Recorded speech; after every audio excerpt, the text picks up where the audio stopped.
মই নাহত আজি তোমালোকক এটা ধুনীয়া সাধু ক'ম। মন দি শুনিবা হওক দেই। সাধুটোৰ নাম কোৰ বুদ্ধি কোৰ ফল। নামবৰ বনাঞ্চলৰ সিটোপাৰে এজোপা বৰগছ আছিল।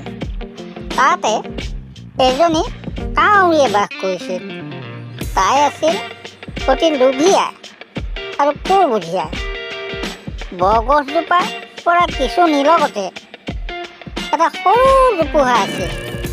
তাতে এটা নুদুকা শহাই বাস কৰিছিল। সি আকৌ বৰ শান্ত আৰু অমায়িক। নুদুকা শহাটো দেখি লোভীয়া কাউৰী জিভা লিকাই আছিল আৰু মনতে গোমা গোঠা কৰিছিল। শহা কোমল মঙহ খাই মজা লাগিল হয়, কিন্তু খাওঁ কেনেকৈ? যুঁজি মাৰিবলৈ মোৰ গাত ইমান বল শক্তি নাই। কি কৰা যায়? শহাক বধা উপায় চিন্তি লোভীয়া কাউৰীয়ে দিন ৰাতি পাৰ কৰিলে। অৱশেষত তাই এটা কুবুদ্ধি বিচাৰি পালে।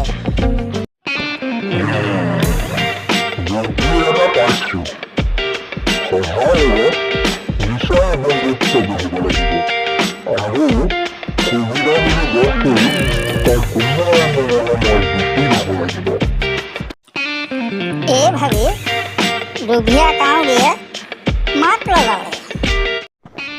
হেৰা বন্ধু, তুমি ইমান শান্ত আৰু অমায়িক। তোমাক দেখি মোৰ বৰ ভাল লাগে। আমি দুয়োজনে বন্ধু হ'ব নোৱাৰোঁ? কিয় নোৱাৰো? অৰণ্য সকলো জীৱ জন্তুৱে মোৰ বন্ধু। শহাৰ কথাত কাউৰী বৰ আনন্দিত হ'ল। বিভিন্ন চালাহী কথাৰে তাই শহাৰ লগত গভীৰ বন্ধুত্ব ভাৱ জড়িলে। কিন্তু মনৰ কোনো অভিপ্ৰায় মনতে পুহি ৰাখিলে। এদিনৰ কথা, আহাৰ বিচাৰি কাউৰী ইঠাইৰ পৰা সিঠাইলৈ ঘূৰি ফুৰিছিল। এনেতে গছ এজোপা তলত চিকাৰী এটা শুই থকা তাই দেখা পালে।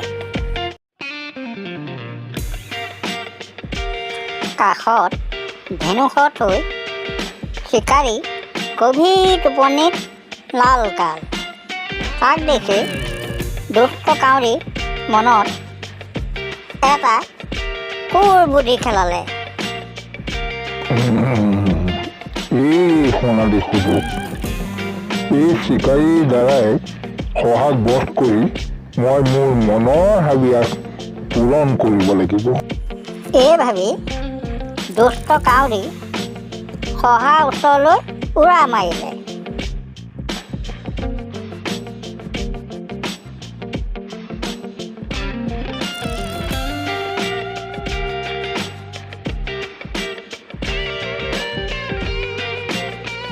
তাই গৈ শহাক ক'লে,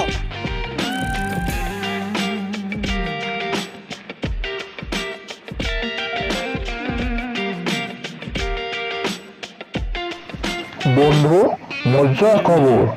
আজি মই ধুনীয়া এডৰা ঘাঁহনি দেখি আহিছোঁ। কুঁহি পাতে ভৰা কোমল ঘাঁহবোৰ খাই তুমি বৰ ভাল পাবা। ব'লা দেখুৱাই দিওঁগৈ।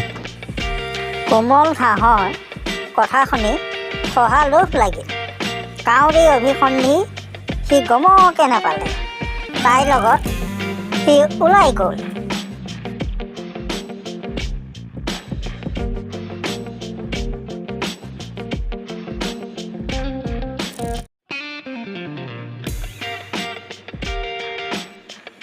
চিকাৰীৰ ওচৰ পাই দুষ্ট কাউৰীয়ে ক'লে, বন্ধু, এইদৰে ঘাঁহডৰা দেখিছা? বৰষুণ পাই কেনেকৈ কুঁহিপাত মেলিছে।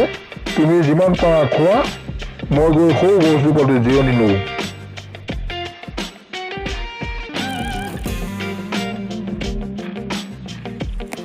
গছত বহি দুষ্ট কাউৰীয়ে চিকাৰীক টোপনি পৰা জগোৱা উপায় চিন্তিলে।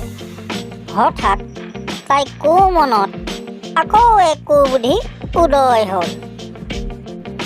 চিকাৰীক জগাবলৈ হ'লে মই তাৰ গাত মল ত্যাগ কৰিব লাগিব। এতিয়া সি সাৰ পাই ইফালে সিফালে চাওঁতে সহাত দেখি বধ কৰিব। ভবা মতেই কাম দুষ্ট কাউৰীয়ে তাকেই কৰিলে।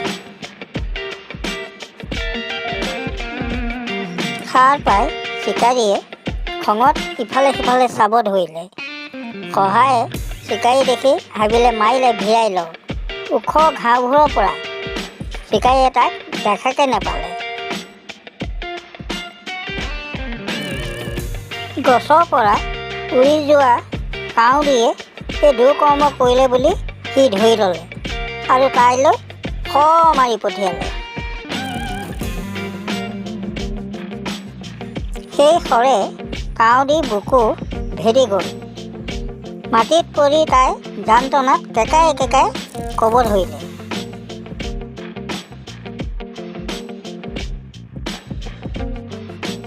হাই হাই কুবুদ্ধি কৰি আনক নাচিবলৈ গৈ নিজেই নাশ হ'লো। লোকলৈ বুলি ভুল পুতি নিজেই মৰিলো পুতি। সেয়েহে জ্ঞানীসকলে কৈছে, পৰ অহিত চিন্তে যত দুৰ্জন, এইদৰে আনে মাতি নিজৰ পতন।